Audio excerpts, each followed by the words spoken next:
السلام علیکم ناظرین، آپ دیکھ رہے ہیں چینل سمیز نیوز اور میں ہوں انم حسین۔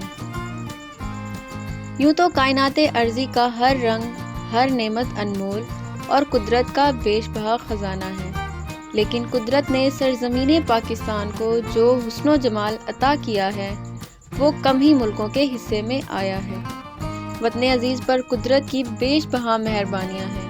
یہاں عظیم ترین چوٹیاں، دیو کامت گلیشیئرز، بہتے قدرتی چشمے، خوبصورت جھیلیں، بلکھاتے دریا اور سمندر، جھرنے، صحرا، ریگستان اور برف پوش چوٹیاں ہیں۔ اس کے علاوہ سوات، کالام اور ہنزا جیسی پرکیف وادیاں ہیں اور سیف الملوک جیسی دل موہ لینے والی جھیلیں ہیں۔ وہیں اس خطہ زمین کو تاریخی لحاظ سے بھی بیش قیمت دولت ہاتھ آئی ہے۔ پاکستان میں موجود موہنجو داڑو اور ہڑپا جیسی تاریخ بکھری پڑی ہے تو ٹیکسلا جیسے قدیم شہر بھی آباد ہیں۔ تاریخ کے انہی اوراق میں چند ایسے مناظر بھی ہیں جو آج بھی دیکھنے والے کو مبہوت کر دیتے ہیں۔ ہم بات کر رہے ہیں پاکستان میں موجود تاریخی قلعوں کی، جو مختلف بادشاہوں نے مختلف ادوار میں تعمیر کیے۔ یہ مقامات اپنی خوبصورتی اور کشش کی وجہ سے نہ صرف برے صغیر بلکہ دنیا بھر میں مقبول ہیں۔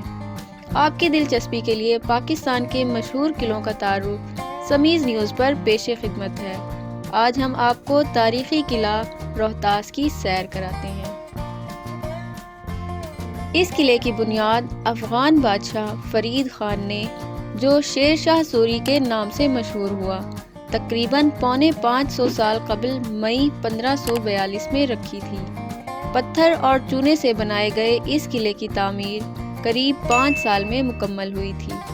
بعد میں اس قلعے میں شیر شاہ سوری کے بیٹے سلیم شاہ کے دور میں توسیع بھی کی گئی تھی۔ شیر شاہ سوری نے روہتاس قلعہ گکھڑوں کے حملوں سے بچنے کے لیے فوجی حکمت عملی کے تحت تعمیر کرایا تھا۔ اس کی تعمیر میں 3 لاکھ سے زائد فوجیوں اور مزدوروں نے حصہ لیا تھا۔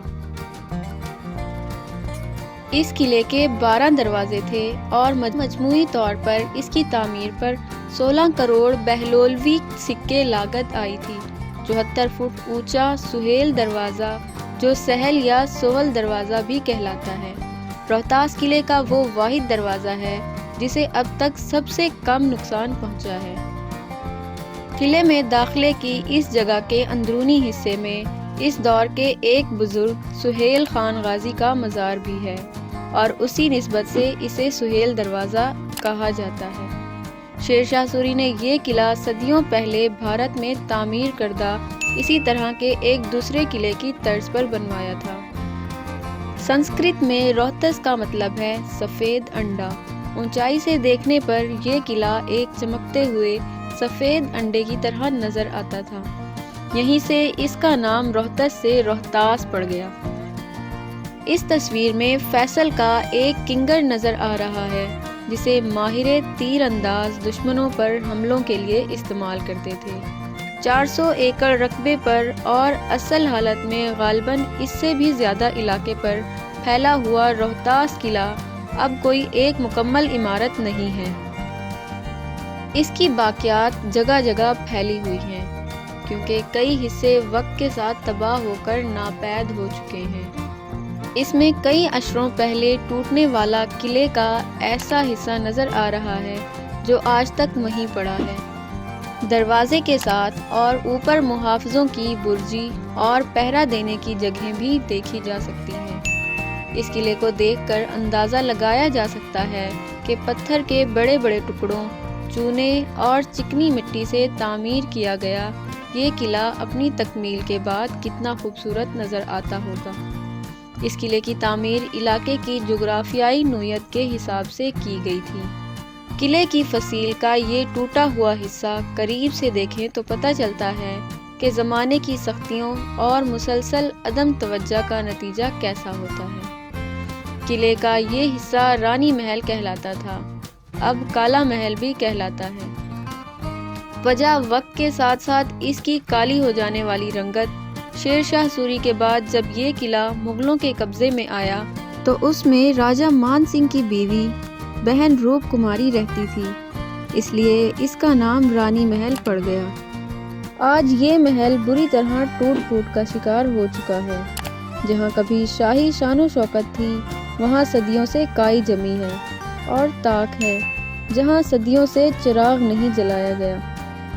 روہتاس قلعے کا یہ حصہ غیر معمولی حد تک اچھی حالت میں ہے۔ کافی اونچی بیرونی فصیل پر تھوڑے تھوڑے فاصلے پر قائم محرابی شکل میں وہ کنگریاں دیکھی جا سکتی ہیں جن کی تعداد شروع میں 7,000 کے قریب تھی۔ محاصرے یا حملے کی صورت میں یہاں ماہر تیر انداز تعینات کیے جاتے تھے۔ اس قلعے کی شان و شوکت کے عروج کے دور میں یہاں 70,000 پیدل اور گھڑ سوار فوجی قیام کرتے تھے۔ قلعے کے دفاعی اور عوامی حصوں کے درمیان 1750 فٹ طویل ایک داخلی دیوار بھی موجود تھی۔ قلعہ تعمیر ہونے پر شیر شاہ سوری نے کہا تھا کہ اس نے گھکھڑوں کی پیٹھ میں خنجر گھونپ دیا ہے، لیکن اب وقت اس قلعے کی پیٹھ میں خنجر گھونپ چکا ہے۔ روہتاس قلعے کی فصیل سے کچھ دور اور ایک تیلاب کے قریب ایک عیدگاہ آج بھی موجود ہے۔ یہاں 500 تک نمازی نماز ادا کر سکتے ہیں۔ بظاہر یہ عیدگاہ قلعے جتنی قدیم نہیں لگتی، لیکن اس کے بہت اچھی حالت میں ہونے کی ایک وجہ اس کا عیدین کے موقع پر ابھی تک مقامی آبادی کے زیر استعمال ہونا بھی ہے۔ روہتاس قلعے کی قدیم حدود کے اندر نظر آنے والے اکا دکا باغیچے ابھی بھی کافی بہتر حالت میں ہیں۔ اپنی موجودہ حالت میں یہ باغیچے قدیم اور جدید کا امتزاج نظر آتے ہیں۔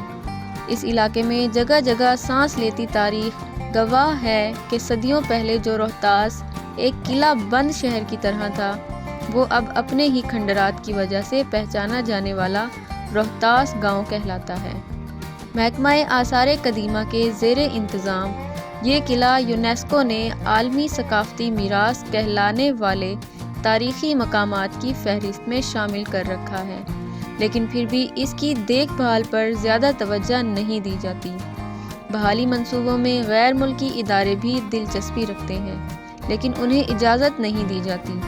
اونچی نیچی پہاڑیوں پر قائم روہتاس قلعے کا ایک مکمل ماڈل دیکھا جا سکتا ہے۔